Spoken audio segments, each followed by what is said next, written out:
Good morning. My name is Eric DeGroff. I'm a member of the Virginia Waste Management Board, and in the absence of an elected chairman, I call this meeting to order this morning.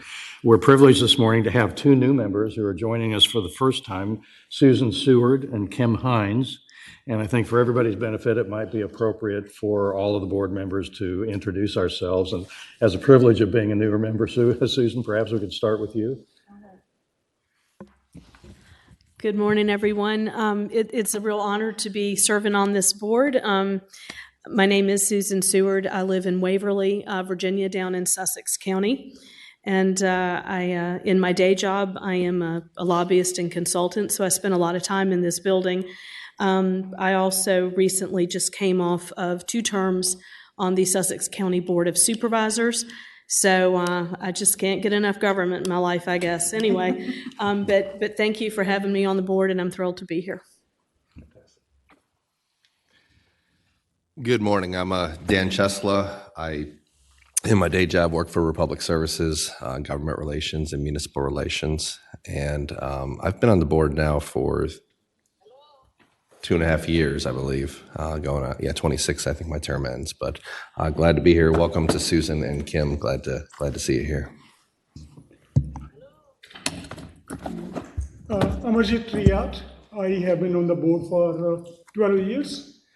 I am working as an assistant director and division chief at the Prince William County Parks and Recreation Department. Before that, I worked 28 years in the solid waste management business with the Fairfax County. I retired from there in 2012, and this is my second job, and I'd like to do volunteer work. I have been associated with the our religious temple also for 20 years. I retired from there also, so I've got plenty of time. And sorry I'm late this morning. I don't get lost in DC, but I got lost in Richmond. So glad to serve here, and got a lot of knowledge on waste management. I was chairman also for the Suwana, Virginia chapter for 2 years and secretary for another 2 years. Jennifer. Hi, good morning. I'm Jenny Johnson. My day job is I work for Labella Associates. We are an engineering environmental consulting firm, and we do business with solid waste companies and local governments who have solid waste facilities.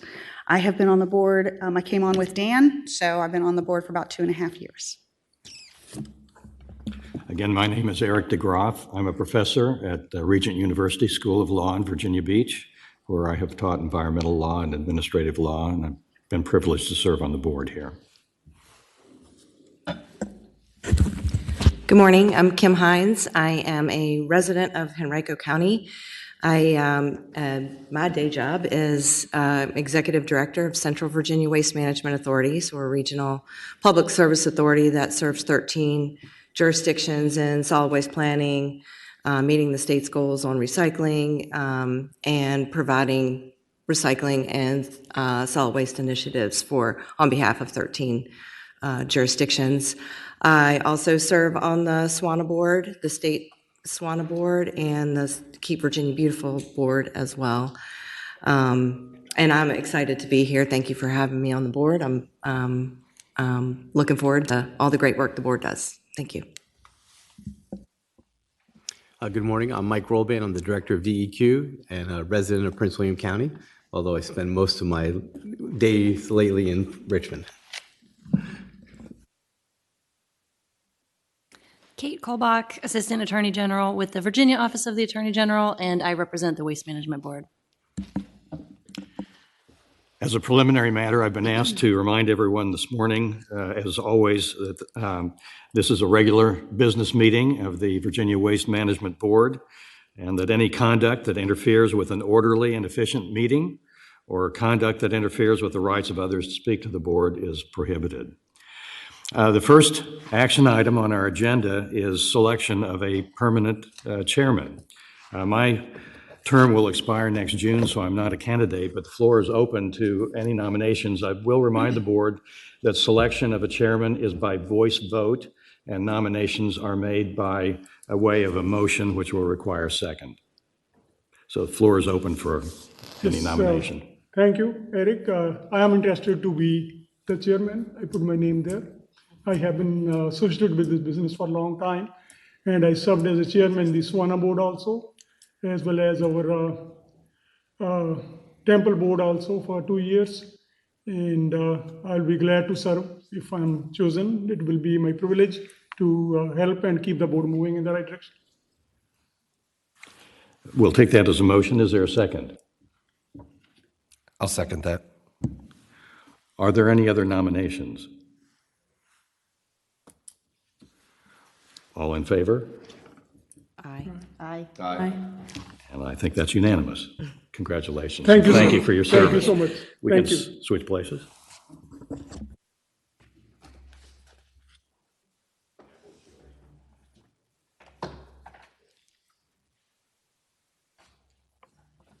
Do you want to be vice chair? I'll nominate you. Sure.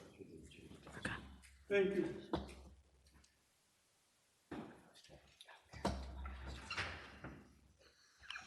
Unless, do you want to? You want? Okay, so I'll nominate you. I'll do it.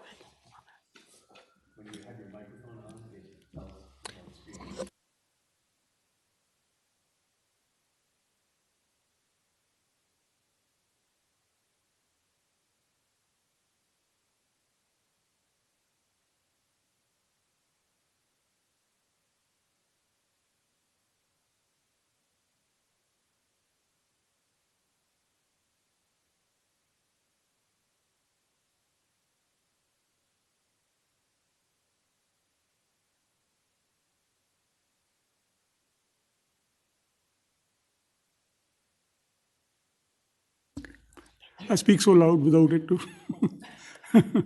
Thank you, everybody. Good morning, and thanks for giving me the opportunity to serve as a chairperson for the Virginia Waste Management Board.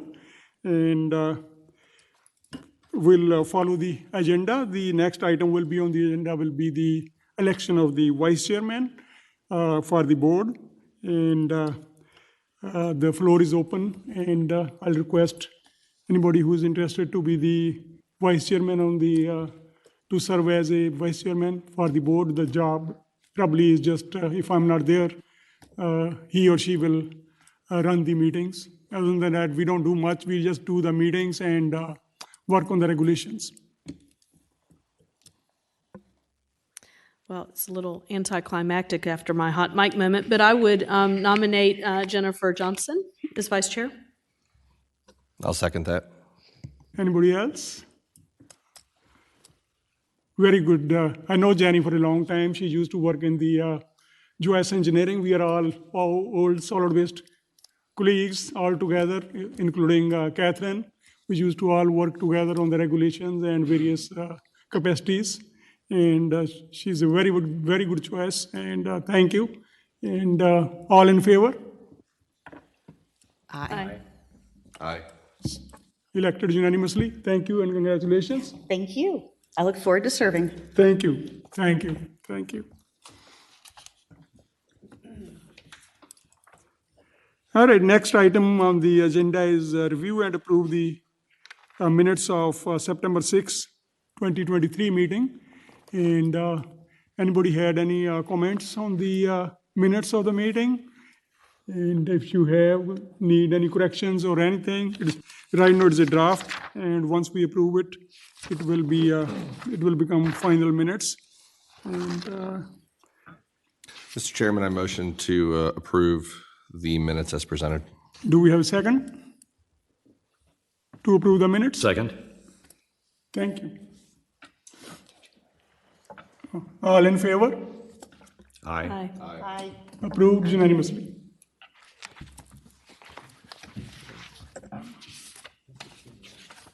All right, next item we have here, final exempt regulations, annual update, 2024, Virginia Hazardous Waste Management Regulations, 9 VAC 2060. So Scott from the department.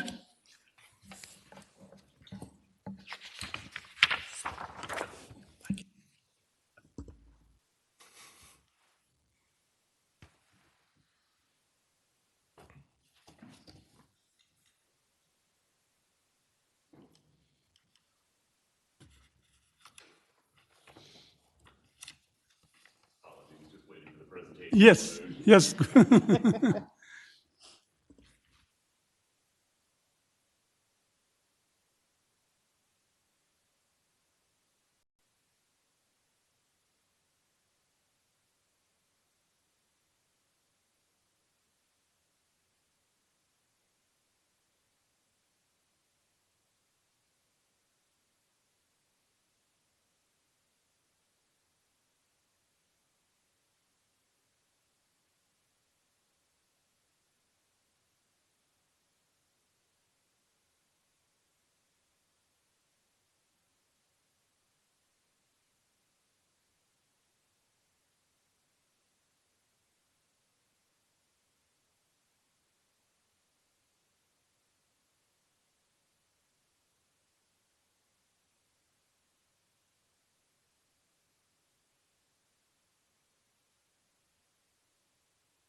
Under 2.2 4006A4, regulations that are necessary to meet the requirements of federal law or regulations.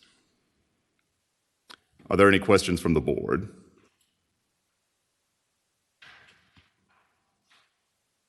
Okay. So the staff recommendation is the board adopt the annual update for 2024 to 9 VAC 2060, authorize its publication, and affirm that the board will receive, consider, and respond to requests by any interested person at any time with respect to reconsideration or revision.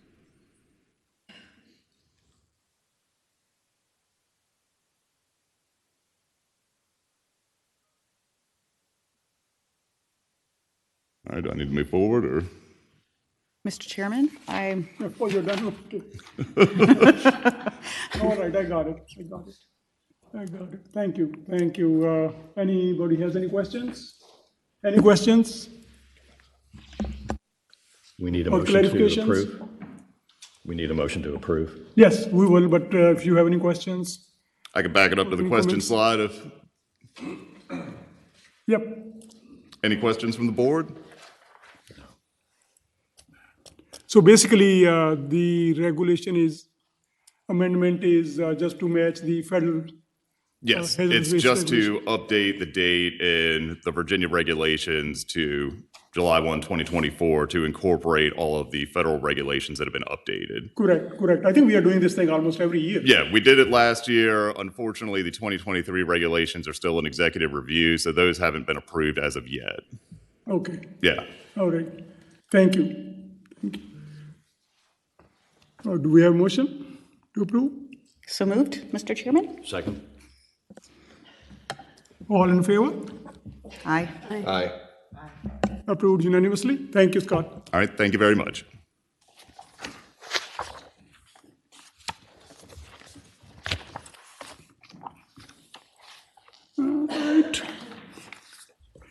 Next item we have on the agenda is final exempt regulations annual update 2024 regulations governing the transportation of hazardous waste materials.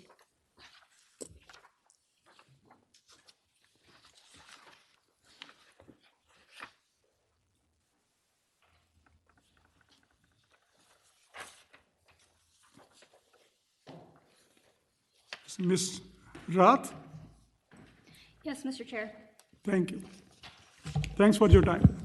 I believe we're still waiting for the PowerPoint. There it is. All right. Mr. Chair and members of the board, my name is Rebecca Rath. I'm the Guidance and Regulation Coordinator for the Virginia Department of Environmental Quality. I have 4 actions to present for you today, but the first is the regulations governing the transportation of hazardous materials. Each year, the United States Department of Transportation makes several changes to the federal rules in regards to the transportation of hazardous materials under Title 49 of the Code of Federal Regulations. Because Virginia regulations incorporate the federal regulations with certain exceptions, it is necessary to bring Virginia's regulations up to date with the federal changes each year. We do this by updating the date of incorporation for the 49 CFR, which is under Section 110 of the Virginia regulation. This update keeps our rules current with the federal requirements, and it enables the Virginia State Police to inspect and enforce the federal requirements for the transportation of hazardous materials. This action covers the federal rules adopted during the period of October 1st, 2022 through September 30th, 2024. For this regulatory action, the only change is to Section 110, which specifies the date that the federal regulations are incorporated into the Virginia regulations. This date has been updated to October 1st, 2024. A summary of all of the federal rules that will be incorporated under this amendment has been provided in your board books. The Virginia State Police Motor Carrier Safety Unit has been notified of the regulatory amendment as they provide the compliance and enforcement for this regulation. Based on communications with the Virginia State Police, they agree with the proposed incorporation of the federal rules. Please note that Master Trooper Hamlet with the Virginia State Police Motor Carrier Safety Unit is in attendance today. Under the Administrative Process Act, this amendment is an exempt final action under subdivision A4C of Section 4006, as the amendment is necessary in order to conform Virginia's regulations to changes in the federal regulations.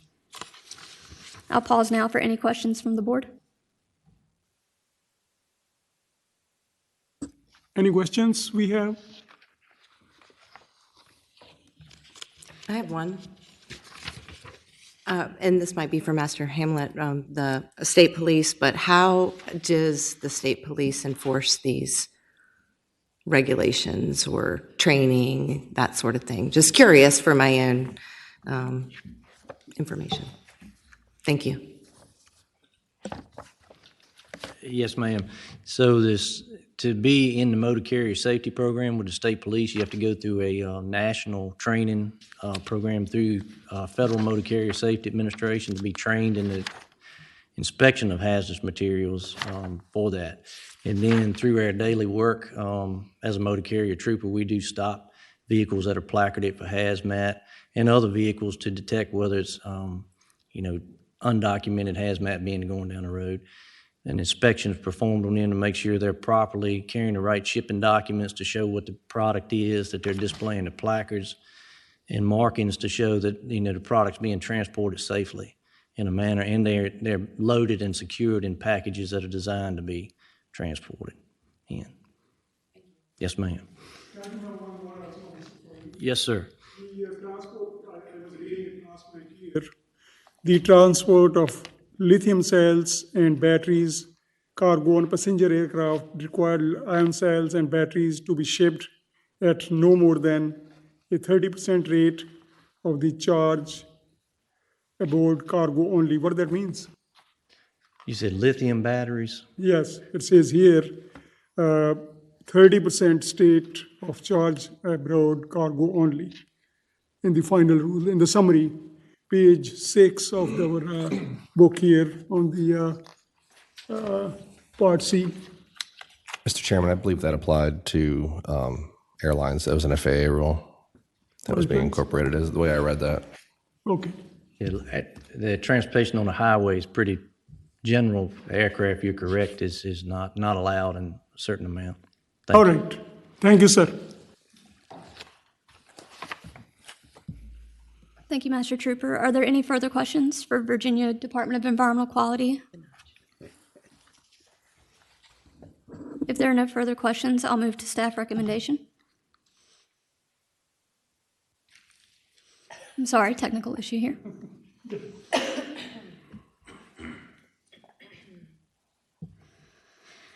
The staff recommends that the board adopt the annual update 2024 to 9 VAC 2110, authorize its publication, and affirm that the board will receive, consider, and respond to requests by any interested person at any time with respect to reconsideration or revision. Thank you. Thank you. Thanks for the presentation also. Yes, sir. If we don't have any more questions, do we have a motion to approve it? So moved. Second. All in favor? Aye. Aye. Thank you. Approved unanimously. Thank you. Thank you, Mr. Chair. Next item we have here on the agenda is the final exempt regulations annual update 2024 governing the transportation. No, we are done with that, I guess. Final exemption regulation, Virginia erosion stormwater management regulations, citation correction, coal combustion byproducts regulations.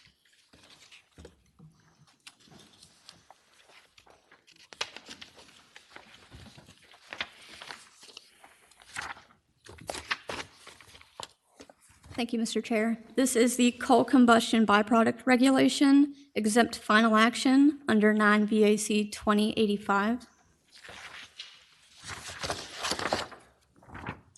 2016 legislative action resulted in the combining of the existing Virginia Stormwater Management Act and the Virginia Erosion and Sediment Control Law to create the Virginia Erosion and Stormwater Management Act.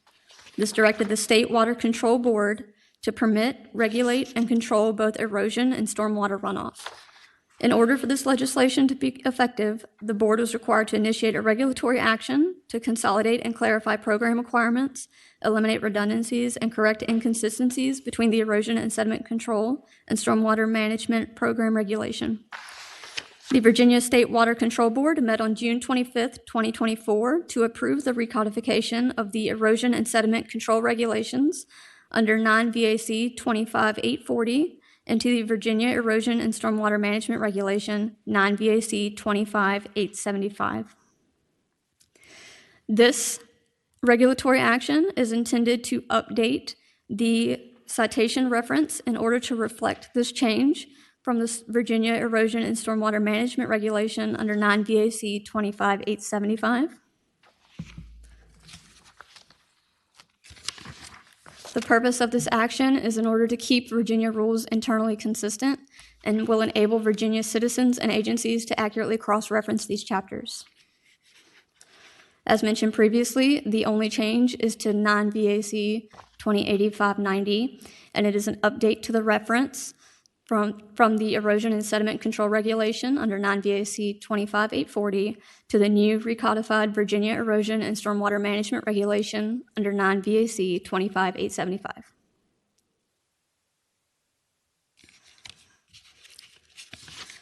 This action qualifies as an exempt final action as the changes are corrections of technical errors and the result of recodification of the regulation. I'll pause now for any questions. If there are no questions from the board, I'll move forward for staff recommendation. Yes, I have one. Yes, sir. That since we are adopting the new stormwater management regulations, is there any change in the new stormwater regulations from the previous stormwater regulations? I would like to request the Virginia policy team come up to speak on that.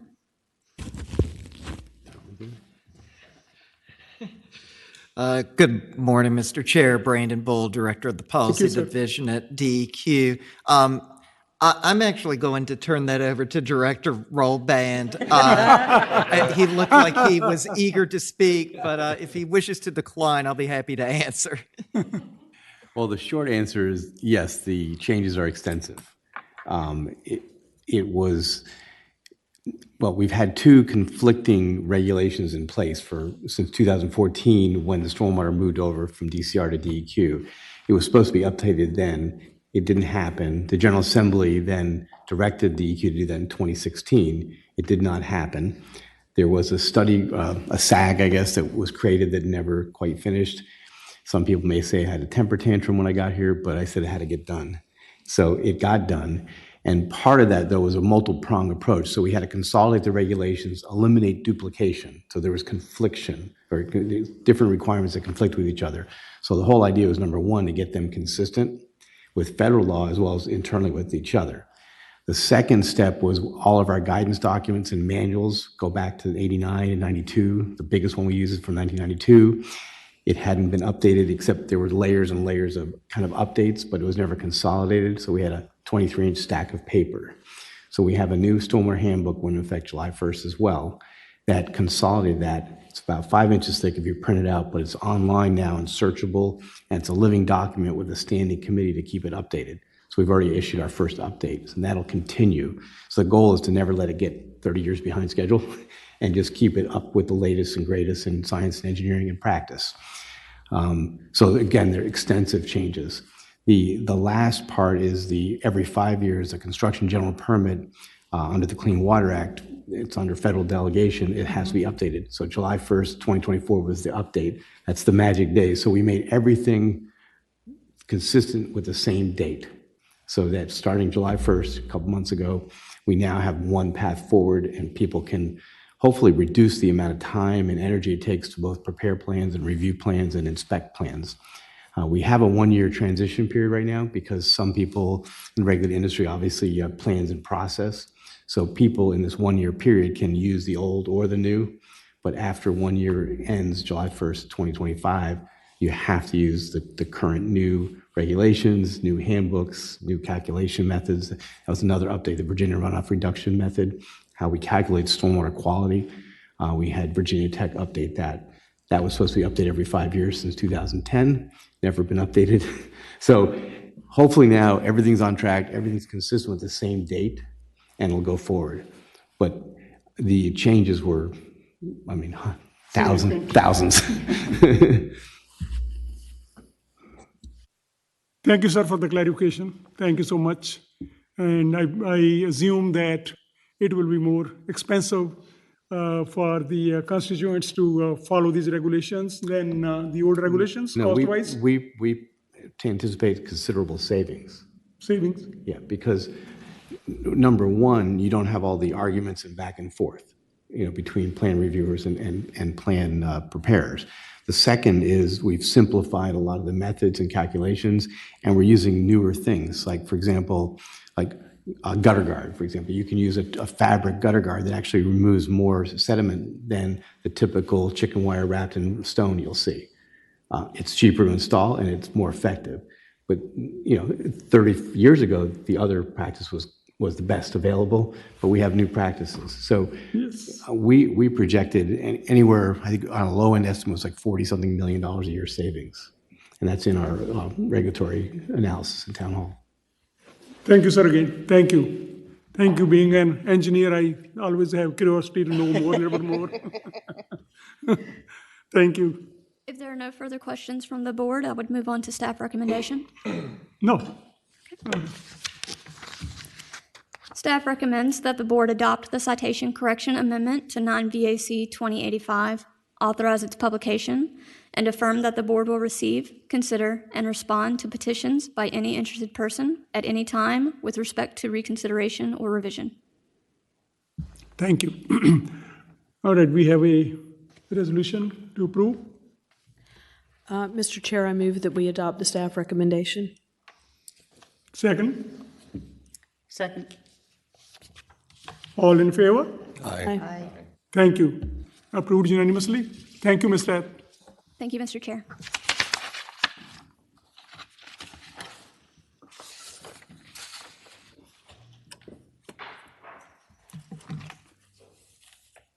All right, let's see, move forward to exemption. Final exemption regulations, coal combustion residuals, amendment solid waste management regulations. That should be very interesting, Ms. Roth. Yes, Mr. Chair. As stated, this is an update to the solid waste management regulations. It is an exempt final action. This amendment is to incorporate amendments to EPA's disposal of coal combustion residuals from electric utilities into Virginia's solid waste management regulations. For portions of this presentation, I will refer to these regulations as the CCR amendments.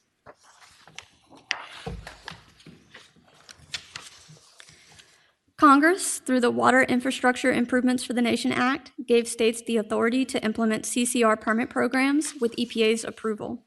EPA has directed Virginia to incorporate all of the most recent updates to the CCR amendments in order to be considered for program approval.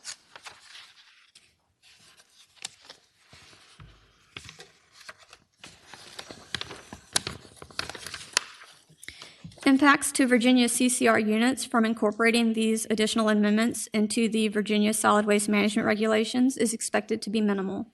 All facilities are currently required to abide by the federal standards, and many of the flexibilities afforded by EPA's recent amendments are not applicable to Virginia's units due to statutory mandates which require closure by removal. Again, the primary goal with incorporating EPA's CCR rule amendments through December 2020 is for the purpose of seeking approval for DEQ's state CCR permit program. EPA's current guidance requires the states to incorporate all rules through 2020. Prior to this action, the solid waste management regulations under 9 VAC 2081 were amended to incorporate EPA's 2015 disposal of coal combustion residuals from electric utilities final rule and established permit requirements for applicable CCR units. The Virginia regulations were subsequently amended to incorporate the 2016 amendment applicable to inactive CCR surface impoundments. Separately, state statutes defined additional closure requirements for CCR units. Virginia drafted a state package for EPA program approval and was informed by EPA that the amendments promulgated through 2020 would need to be addressed in 9 VAC 2081. For today's action, I will walk you through the 4 EPA amendments which have been incorporated since 2016. The first amendment that was incorporated had a publication date of July 30th, 2018, and was titled by EPA as Phase 1, Part 1. This had EPA finalize the following: a provision that authorized participating state directors to issue certifications in place of professional engineers, and to approve suspension of groundwater monitoring if a no migration demonstration could be made. It also incorporated a revision to the groundwater protection standards for the 4 constituents in Appendix 4 of Part 257 without maximum contaminant limits in place of background levels under 257.95H2. In addition, the agency is finalizing an extension to the deadline by which facilities must cease the placement of waste in CCR units closing for cause in 2 situations.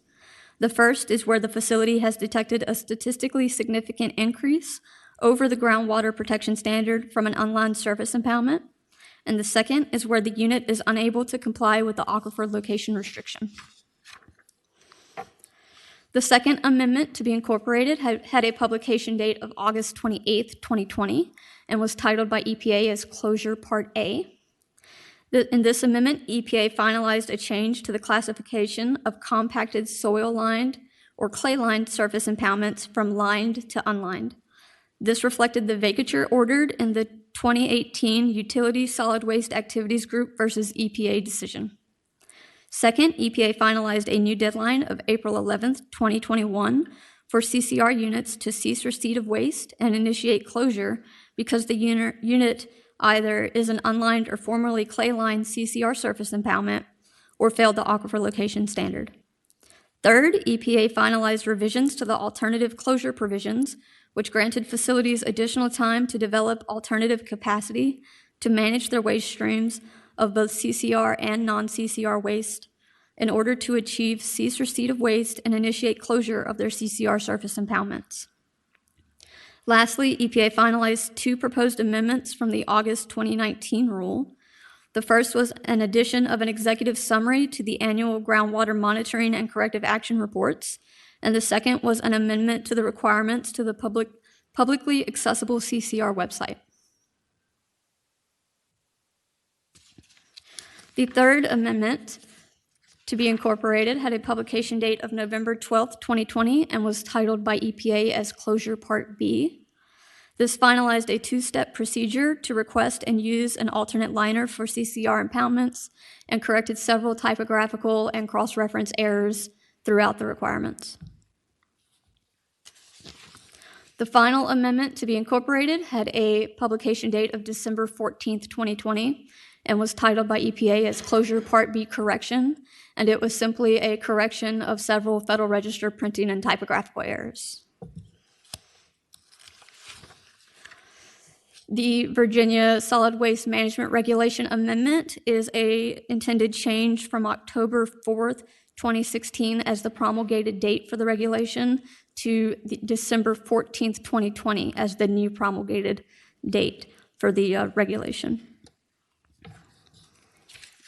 And this will be an update to 9 VAC 2081-800.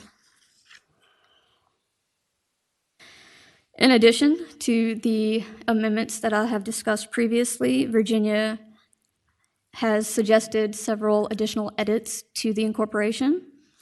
The first is the removal of the state director's certification in lieu of the professional engineer.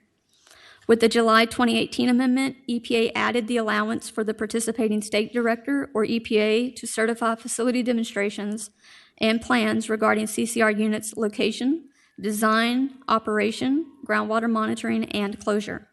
With this edit, DEQ will instead rely on the facility providing such certifications by professional engineers as is standard for all other solid waste disposal facilities in the existing Virginia regulations.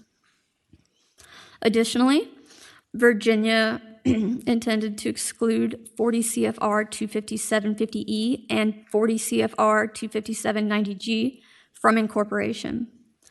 25750E provided that electric utilities that ceased generating electricity before October 19, 2015 were not subject to the CCR rule. This requirement was vacated by a 2018 DC Circuit Court ruling, and language is being replaced with forthcoming legacy CCR rules set to be effective in November 2024. For this amendment, this section is reserved for future regulatory action in order to address the legacy rulemaking and applicable requirements to these CCR units. Additionally, we would make a corresponding reservation to Section 35 to align with this change. Finally, 25790G was added with the July 2018 amendment and included provisions for suspending groundwater monitoring requirements if no migration was demonstrated. The language was voluntarily remanded back to EPA for reconsideration by the 2018 DC Circuit Court ruling and would therefore be excluded from DEQ's incorporation.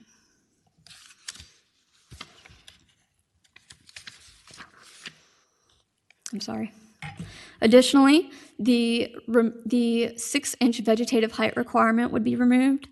The original 2015 rule included a vegetative height maximum, which was remanded back to EPA for reconsideration by a 2016 DC Circuit Court ruling. EPA has not yet removed or replaced this requirement, so DEQ incorporation would exclude the language. These changes are necessary in order to conform the solid waste management regulations with changes to federal regulations and would qualify it as an exempt final regulatory action. I will now pause for any questions from the board and would invite Ms. Catherine Perzik up to respond to any questions.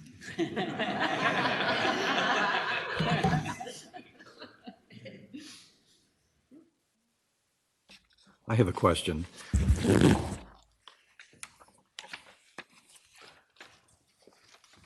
Good morning. I don't know why Rebecca didn't want to even try, but I'll answer any questions you have. Thank you. We appreciate it. I'm just curious, does the board anticipate further regulation of impoundments that are located at facilities that themselves have ceased operation as a result of the 2018 court decision? As a result of the 2018, EPA has a legacy rulemaking that's set to become effective November 8th of this year. That rulemaking sought to address, I believe, from the 2018 rule where basically the court determined that the facility, where EPA drew the line that said if power producers stopped generating electricity, they were out of the rule. That wasn't sufficient enough evidence to indicate that their units that are at those facilities were not potentially an impact to human health and the environment. So the legacy rulemaking is EPA's attempt at now regulating where the power companies ceased power production, those facilities having to now go assess what legacy surface impoundments exist with regards to having waste still in place and or liquids still within the unit, assessing the extent of those units, and then setting closure and groundwater monitoring requirements for those units. With the legacy rulemaking, EPA has also targeted what they've termed CCR management units, or CCRMUs, which is trying to then tackle some of the maybe landfills or previous fill uses of CCR, again, only at those previous electric generating facilities. We do not have a great idea of what additional units might get pulled in. EPA certainly, with regards to their legacy rulemaking activity, has sort of a list of where they knew previous power generating facilities were. Not all of those, to our knowledge, had coal storage or coal ash management on site. So we will be working with our electric utilities to sort of go down that path. Did I get at what you're asking? I think so, yes. Is this even relevant? Are there situations that fall within this? So this regulatory activity that we're bringing today does not address the legacy rulemaking. That does not become effective until November 2024, so that will be the subject of a future Waste Board meeting with regards to Virginia's possible incorporation of those requirements. Right now, we are just getting through all amendments up through December 2020.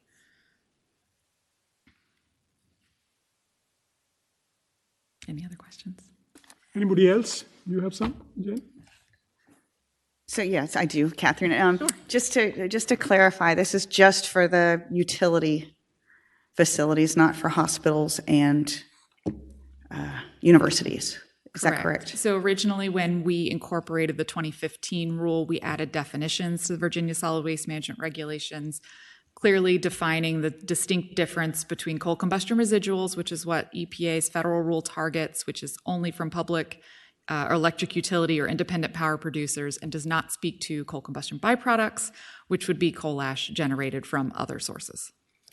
Thank you. Mm-hmm. Anybody else? Thank you, Catherine. If there are no further questions, I'll now move on to staff recommendation. Staff recommends that the board adopts the incorporation of amendments to EPA's disposal of coal combustion residuals from electric utilities into Virginia's solid waste management regulations, authorize its publication, and affirm that the board will receive, consider, and respond to requests by any interested person at any time with respect to reconsideration or revision. Thank you. Thank you, Mr. Roth. Do we have a resolution? Mr. Chairman, so moved. Thank you. Second? Second. All in favor? Aye. Approved unanimously. Thank you.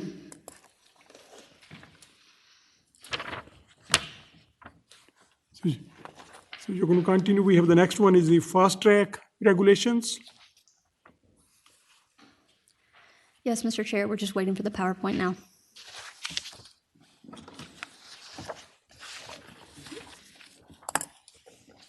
Thank you so much.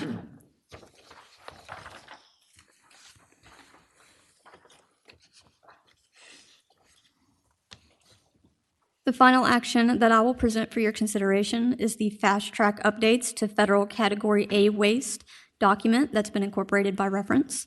This is a fast track regulation.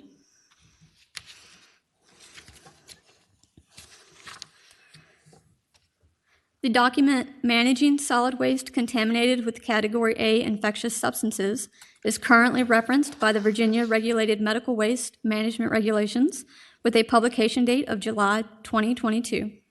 The document has since been updated to an April 2024 version. Category A waste is a type of regulated medical waste contaminated with Category A infectious substance, which can cause permanent disability or life-threatening fatal disease.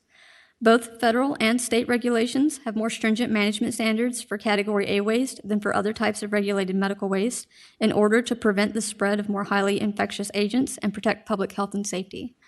This document being incorporated is a federal guideline document put together by a federal interagency policy committee, including the CDC, DOT, EPA, OSHA, and others.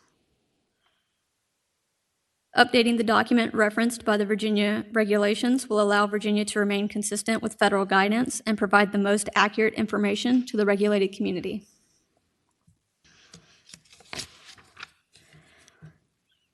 Several technical and typographic changes were made to the document. Updates were made to reflect the renaming of the monkeypox virus, which is now known as the mpox virus. The document also clarifies that no patient waste from the mpox virus is considered to be Category A waste. All patient waste from the mpox virus can be handled as regulated medical waste. Only intentionally propagated cultures of a particular strain of the mpox virus continue to be managed as Category A waste. Management standards for waste contaminated by the Marburg virus were also included in the document. Marburg is a rare but deadly disease similar to Ebola. There have been no recent outbreaks in the United States of Marburg or Ebola. However, although the risk of outbreak in this country is low, management standards are being updated in order to better prepare healthcare facilities for emergency scenarios. Typographical and editorial edits were also made throughout the document, such as updating logos, hyperlinks, and acronyms. As stated previously, this is a fast-track process due to its non-controversial aspect, as it does not create any new regulatory requirements, nor does it remove the obligation to comply with existing federal, state, or local laws and regulations. I'll pause now for any questions from the board.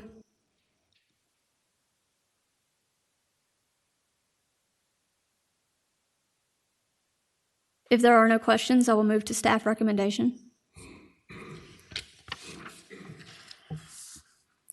Staff recommends promulgating the proposal for public comment using the fast track process established in subsection 2.2-4012.1 of the Administrative Process Act for regulations expected to be non-controversial. The board's authorization also constitutes its amendment of the regulation at the end of the public comment period, provided that no objection to use of the fast track process is received from 10 or more persons or any member of the applicable standing committee of either the House of the General Assembly or of the Joint Commission on Administrative Rules, and the department does not find it necessary, based on public comments or for any other reason, to make any changes to this proposal. In addition, the staff recommends setting an effective date 15 days after close of the 30-day public comment period, provided the proposal completes the fast-track rulemaking process as provided in subsection 2.2-4012.1 of the Administrative Process Act, and the department does not find it necessary to make any changes to this proposal. Thank you. Thanks, Mr. Rath. Board members, do I have a resolution? Mr. Chairman, so moved. Thank you. Second. Thank you. All in favor? Aye. Aye. Aye. Aye. Approved unanimously.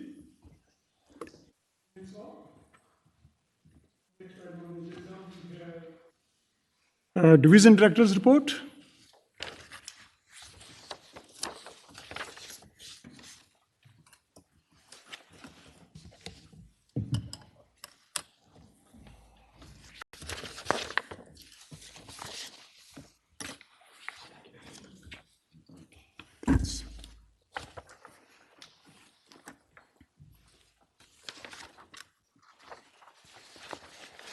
Good morning, Mr. Chairman and members of the board. I'm Catherine Persick. I'm the Land Protection and Revitalization Division Director. And in the spirit of people changing positions, I also wanted to announce that I was recently elected as Vice President of the Association of State and Territorial Solid Waste Management Officials, also referred to as a SWAMO, at their recent board and annual meeting last week. The mission of that organization is to enhance and promote effective state and territorial waste management programs and to affect relevant national policies in that space. So I hope to represent Virginia well.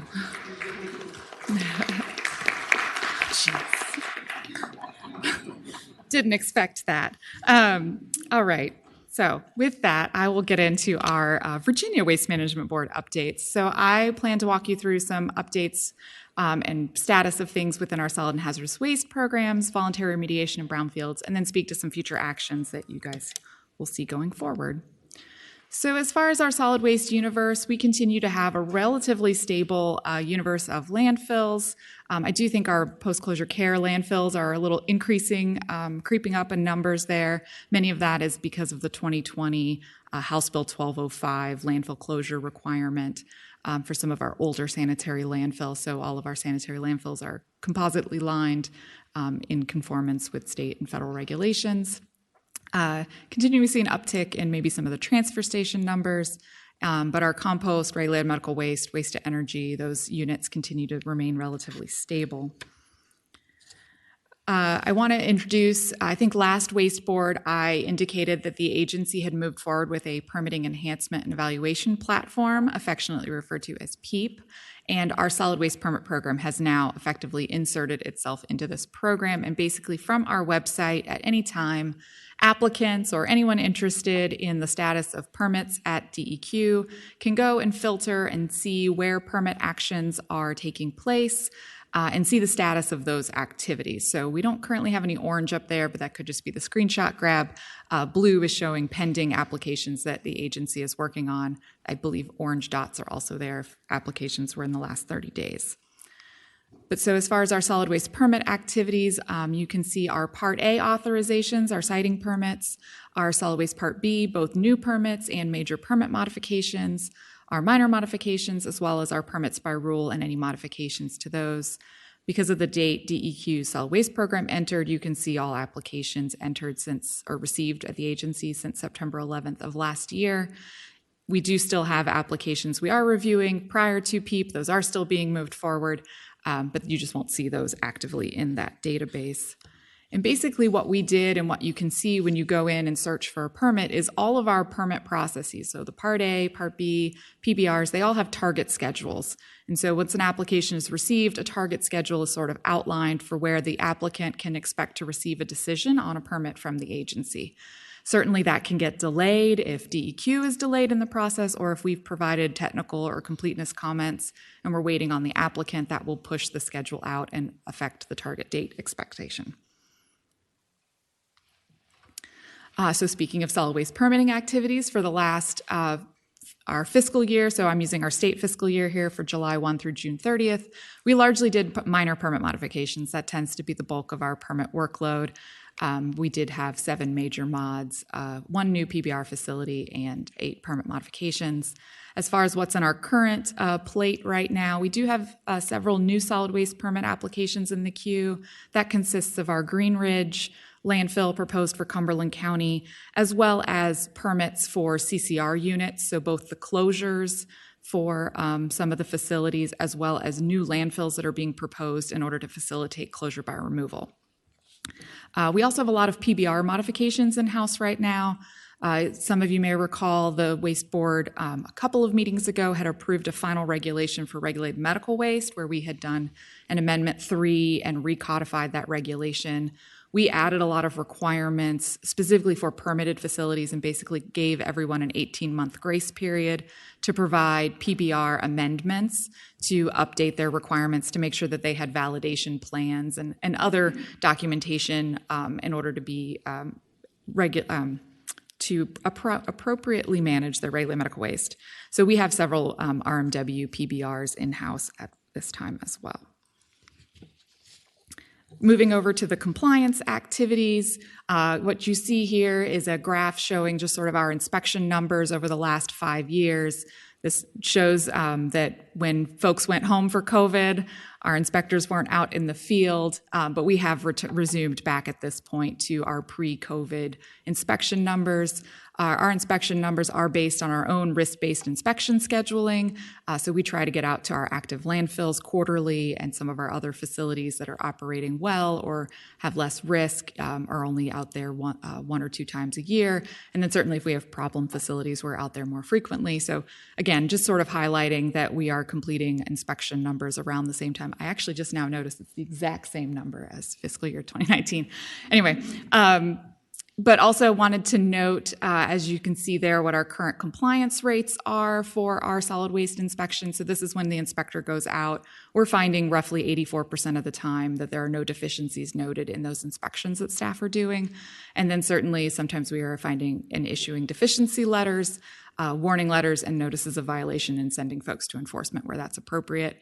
The little green jagged line there is roughly showing that our compliance rates have hovered between like 78 and 86%. So we're roughly still seeing the same amount of compliance across the board. We also often provide you guys the update on our solid waste information and assessment program. So our permitted solid waste management facilities report to us how much solid waste is received. And as you can see, this is roughly the same over the last 10 years.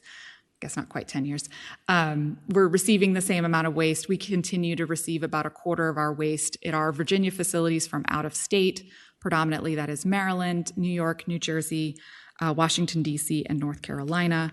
Of the waste that is received in Virginia, about 75% of that is landfilled. So we're still we're sort of status quo as far as that goes. DEQ also receives recycling data from our solid waste planning units. Those that have a population of over 100,000 people are required to report annually, whereas everyone reports every 4 years. So that's why the 2020 bar chart is so much higher, because it is showing all of our planning units having reported MSW generated and recycled, whereas the other years are just our currently 19 planning units that have populations over 100,000. So we're anticipating for calendar year 2024, we'll see a higher spike again in the numbers reported. But we're roughly, we've been around 43% as far as our recycling rate. You can see here for 2023, we have a slight dip, but I don't know, it still seems to average out to around 43%. Another item that the solid waste program managed this past year, and I guess the last 2 years, was providing a recycling economic and environmental impact assessment report. This was convened from 2022 budget language that asked DEQ to conduct this recycling economic and environmental impact assessment. And what DEQ did was essentially do a literature search and review. We analyzed some industry and recycling data and provided a stakeholder survey in Virginia. We did public participation. Essentially, we had a 30-day comment period on the report. But this report essentially highlights some of the recycled materials that we're noting that we receive through our recycling rate reports I just mentioned from localities. And our highest recycling rates are for metal, paper, yard waste. Commingled is all the blue bin, curbside material, and wood waste. It also notes that Virginia's recycling rated industries generate roughly $1.9 billion in revenue, employ over 7,000 people, and provide $327 million in wages. And we used EPA's waste reduction model, which just noted that Virginia does experience reduced carbon emissions and net energy savings when we recycle. Also to note here, so that report was published in May, but DEQ on our website did create a reports page. So whenever you hear that DEQ is publishing reports, those are all housed in one spot for you. So you don't have to go to each of our individual program pages. They're likely linked there too, but you have a one-stop shop for all of these DEQ reports, as many of them go to the General Assembly and the governor, which are in a separate system. So one spot for where DEQ's reports are. Speaking of recycling, the EPA for the first time ever provided what are referred to as solid waste infrastructure for recycling grants, or SWIFR grants. It's not the MOP you have at home, but it is infrastructure and recycling grants. Basically, the goal of this was providing funds to states to improve post-consumer materials management programs in support of EPA's national goal to increase the recycling rate to 50% by 2030. So essentially, when DEQ receives grant money like this from EPA, we're required to put together a work plan. Our work plan includes developing a statewide solid waste management plan and developing a recycling data collection to help improve the way we receive recycling rate data from our localities currently. And again, we're looking at trying to improve from Virginia's current recycling rate of 43%. So where we are in this process, if you don't already know, Virginia's current solid waste management plan is from May of 1979, and it was prepared by an agency that was not DEQ because we didn't exist. So and you also probably know that localities and our planning district or planning units are charged with implementing solid waste management programs, and Virginia has largely relied on those local plans to sort of serve for the Commonwealth. The plan from 1979, sort of the initiative was based on EPA providing guidelines to states to have state solid waste management plans. However, their focus turned to solid waste program authorization with Subtitle D, or MSW, municipal solid waste landfills. So they sort of moved off of solid waste planning, which is why it has not been a big initiative for Virginia. But our 1979 plan really focused on closing our open dumps, really a different landscape, right, than we are today regarding solid waste management, developing and expanding our solid waste rules for MSW, aligning with federal requirements, and preparing guidelines for local and solid waste management plans. So huge update here. Since Director Rolban likes his Gantt charts, here's our sort of targeted schedule For our solid waste management plan development, the Swiffer grant essentially provided funding in the fall of 2023, and that funding is for us to do work through 2026. And what we have elected to do with regards to the solid waste management plan is to hire a contractor. So we had put out an RFP, and we're anticipating that that work should begin shortly. They will be on a deadline to provide a draft solid waste management plan by June 30th of 2025. Help us, we'll do public comment on that.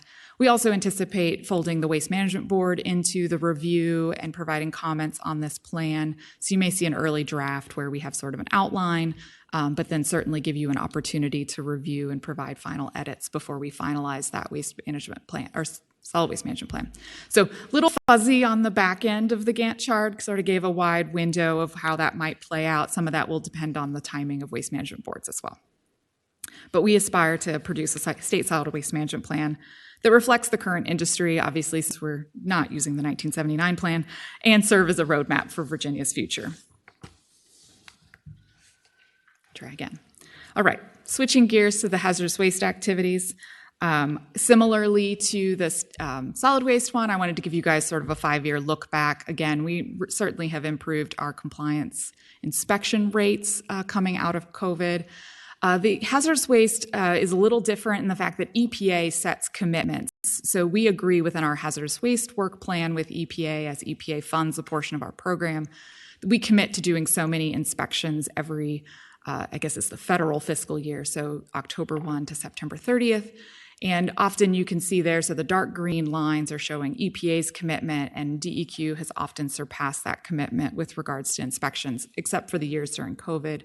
There was some exceptions there with regards to doing some tabletop inspections where we were able to reach out and seek reports and documentation from entities during that time.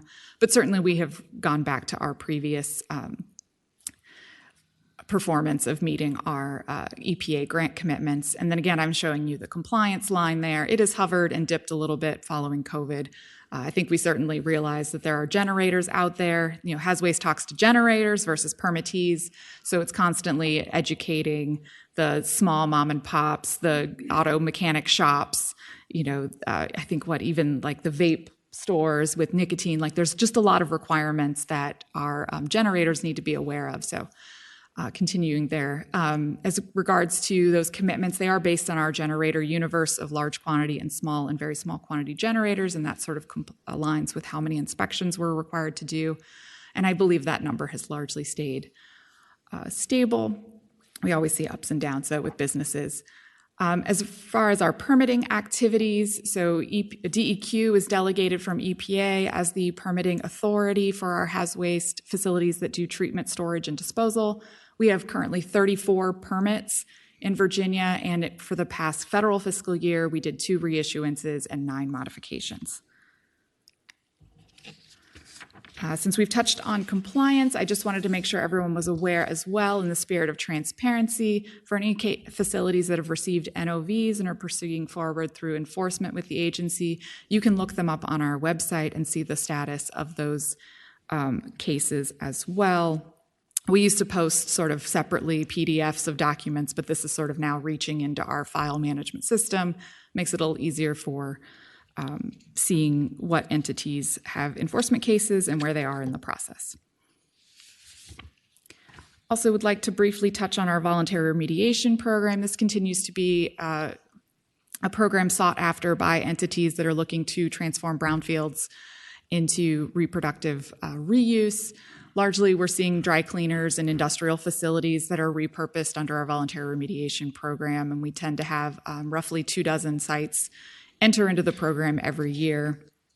And you can sort of see it's sort of widely distributed with larger concentrations in Northern Virginia, Richmond, the Virginia Beach area, and Roanoke as far as entities that are doing or processing through the voluntary remediation program. Also wanted to highlight our 2024 Brownfields Conference. We tend to get funding from EPA in the brownfield space and continue to work with local governments and their economic development authorities to understand the brownfields processes, grant funding afforded them. available to them, but we tend to host a brownfields conference and bring together, again, those economic development partners, local government officials, community leaders, and environmental consultants, state and federal regulators to talk about brownfields and how do we move facilities and clean them up to get them to productive reuse. So our last one was a 3-day event. It also capped off Meade Anderson's retirement from state government. He will certainly be missed, but he has been a figurehead in our voluntary remediation and brownfields programs for years. One special project that our brownfields coordinator is working on that I also wanted to highlight is really working with several local governments to assess essentially their downtown main streets, create an inventory of their brownfield sites. We took it off. West Virginia has a similar bad buildings program where it's essentially brownfields, abandoned and dilapidated structures where, they would go and sort of make a priority and identify, where on Main Street or where within their communities are they seeking to revitalize them? Who are they trying to court and invite in, and what potentially environmental challenges are in front of them, and help also align with what brownfields funding may be available to do some of the assessment and some of the cleanup work. There is funding through the Virginia Brownfields, I'm forgetting, it's VBAF.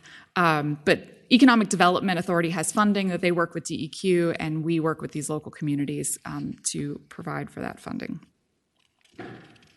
All right, some highlights for things that are coming soon. So the last General Assembly session, there was House Bill 1379, which consolidated many of DEQ's reports. And I've highlighted here the Toxics Release Inventory, the Solid Waste Information and Assessment Report, as reports that DEQ's land program, waste program puts together, and those had previous dates of, I think our SWIA report was June 30th of every year, and I don't recall if the Toxics Release Inventory had a due date. But anyway, all of our reports are going to be consolidated with one due date in October of every year. So you can expect that all of these reports will come due, or you will see them all coming out of Virginia or DEQ around October 1st of 2025.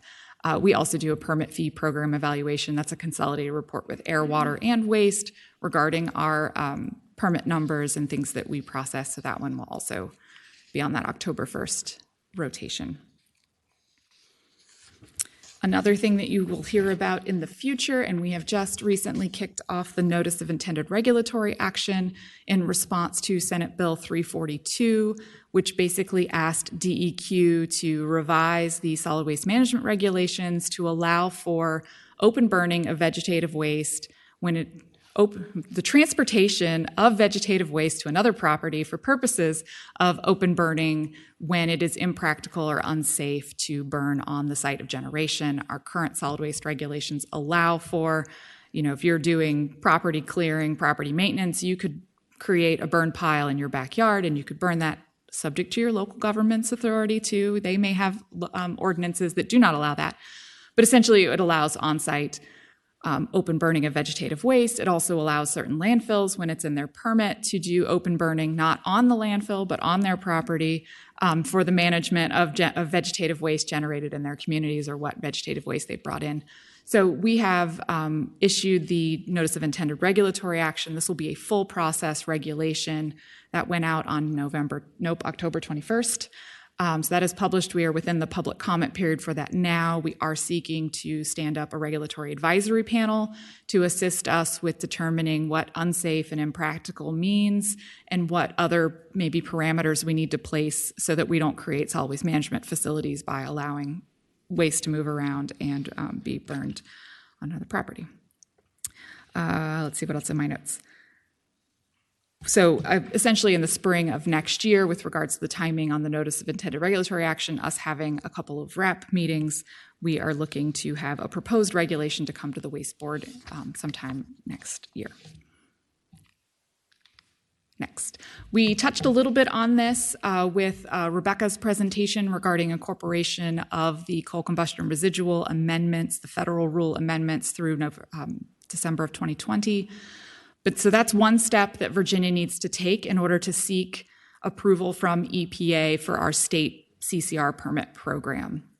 Just to back up a little bit, When the original federal rule was published, it was a self-implementing rule, so all public utilities and independent power producers were just supposed to comply with all deadlines and all requirements in those rules. The WIN Act, Water Infrastructure Improvements for the Nation Act that Rebecca mentioned, Congress gave states the authority to have permit programs. Of course, Virginia had already moved along a process. We were already permitting CCR landfills well before the federal CCR rule. So we initially adopted the early rule in order for us to have permits, and we've had Virginia legislative activity as well. So we've sort of been in a space where we're doing CCR permits, and we need to request approval from EPA. That process includes us submitting a transmittal letter, providing a narrative description to EPA, providing legal certification from our Attorney General's office, providing copies of our amended regulations, which you've approved for us to move forward so that we can check that box, and then also a checklist basically indicating that we've incorporated all the requirements of the federal 257 rule. We do anticipate this might be somewhat of an uphill climb, as EPA has only approved 3 state permit programs since allowing states to have permit programs. So Oklahoma, Texas, and Georgia are the only ones. They all have partial program approvals, which means that they either, well, it mostly means that no one has legacy authority because those rules aren't out yet, which is why we all have to do partial. But also just to explain the graphic a little bit more, so all the states in white do not have CCR units as defined by the original rule. So that's only 7 states that do not have CCR units. All the remaining at least have 1 CCR unit, whether that's a CCR landfill or surface impoundment. And many of them are seeking state program approval or in somewhat of the process. We have been talking to EPA, so we're anticipating probably some back and forth, but I'm going to keep being optimistic that we can move this forward for Virginia. I think I already answered some of this with regards to the legacy rule, but the next rule that EPA does have coming out regarding CCR facilities is the legacy rule, which intends to go into effect November 8th. They really tried to carve out, the original rule sort of spoke to several deadlines around power production and cease receipt of waste. So now they've sort of defined additional categories to go after additional units that are applicable to the rule. There are still some units that are not proposed to be regulated that are, maybe you'd consider legacy units, but really there's a lot of definitions and a lot of technical implementation and determining first and foremost whether you're a legacy impoundment or a legacy, or not even legacy, a CCR management unit, and then from there determining what other requirements apply. So we will certainly be working with our facilities. This piece is still self-implementing as well, but we intend to be at the table and understand where our units fall and where they're regulated. Another item is the expanded polystyrene food service containers ban. This one has a fun history too. This was originally enacted in 2021 by the General Assembly, setting a prohibition on the use of expanded polystyrene food service containers, with a phased ban of July 1, 2023 for chain restaurants and July 1, 2025 for all others. There was 2022 and 2023 budget bills that delayed the effective date to 2028 and 2030 respectively. And in 2024, the budget moved those dates again. So now we're looking at 2025 and 2026 as the respective prohibition dates. These does go to the localities as far as enforcement of the ban, and the localities are also allowed to grant exemptions for economic hardship caused by this ban within the legislation or within the statutes. We also were granted the litter grant guidelines were updated, so of the funding that DEQ receives from the sale of bottle or like beverages, containers, and the like, that folds into our litter. I should read which it is exactly. Our litter board, or our litter control and recycling fund. There we go. And essentially, it allows us to provide 5% of the funds that come into that annually from those sales taxes for us to hand out to localities who seek non-competitive grant funding for them to do their own polystyrene public information campaigns to get the word out. And that's all I've had prepared. I will take any questions. Anybody has any questions, please? The board members? Mr. Chair. Back on slide 15, we're kind of talking about the TSDFs and we're tracking those. Do we track 10 days as well? I will pull Rebecca and I will ask Ashby to answer that for you. So are you referring to 10-day transporter transfer facilities? Yeah. So Virginia stopped issuing transporter permits back in 2014, so we are no longer currently tracking them. However, they are required to notify in RCRA info, so we can pull that information if need be. Okay. All right. So that's not part of the total number that we see on that slide. The TSDFs are just fully permitted. They're not 10-day facilities. They have the ability to store up for a year if they've requested that as part of their permit. Got it. All right. Thank you.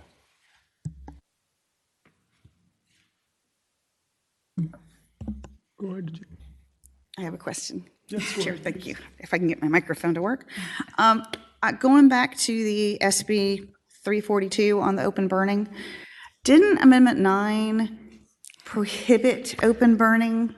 And I know that it's still in executive review and stuff. Does this contradict that, or is what? So what was put in the final regulation for Amendment 9 targeted actually household waste. Okay. And prohibiting the open burning of household waste. Okay, thank you. It did not speak to vegetative waste. We kept other vegetative waste burning requirements or allowances within the regulation. Okay, thank you. Anybody else? I have a couple questions. Sure. On the Swiffer grant and the Virginia Solid Waste Management Plan, how does DEQ anticipate input from localities and solid waste planning unit as part of the process, or is that part of the process? So we intend to do the public comment period like I indicated. There are some limitations with regards to the Swiffer grant funding, and we're sort of beholden to EPA's Paperwork Reduction Act, so I can't just survey all of you and ask you the same questions because that's more than 10 people. So we certainly value the input from our local governments. I mean, you guys have been doing solid waste management planning for a long time, so we certainly need to figure out a way to fold any input you have. I know that we have obviously we went out with an RFP, so we put forward sort of our intentions for what we wanted the contractor to do, and we certainly want to create a plan that's useful to move forward. So we'll figure out a way to make sure that there's input. Okay, great. I had one more. Yeah, I was like, you said several, so. I did. Well, just one more. I'll just ask one more. On the polystyrene ban, how will that be enforced? So localities are charged with enforcement. Localities are charged with, yeah. Okay. Thank you. Is there any guidance on that, or?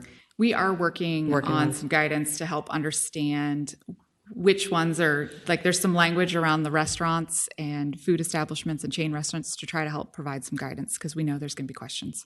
Gotcha. Thank you.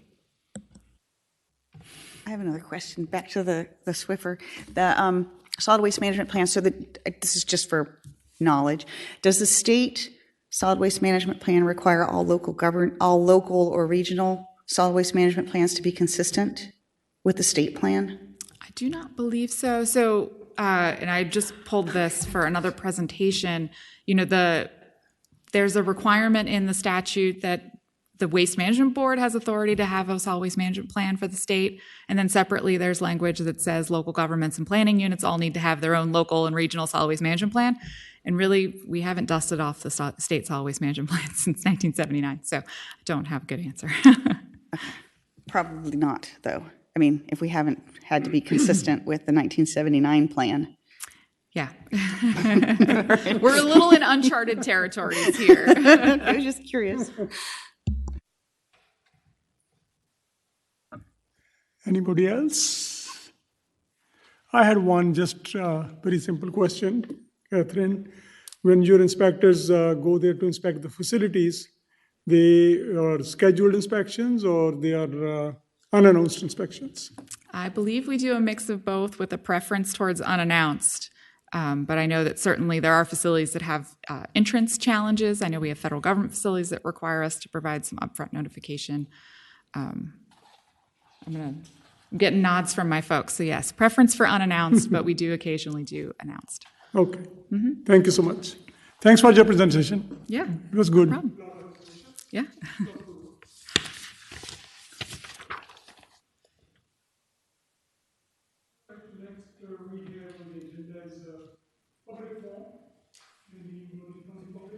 Mr. Chair, there are no members of the public signed up to speak today.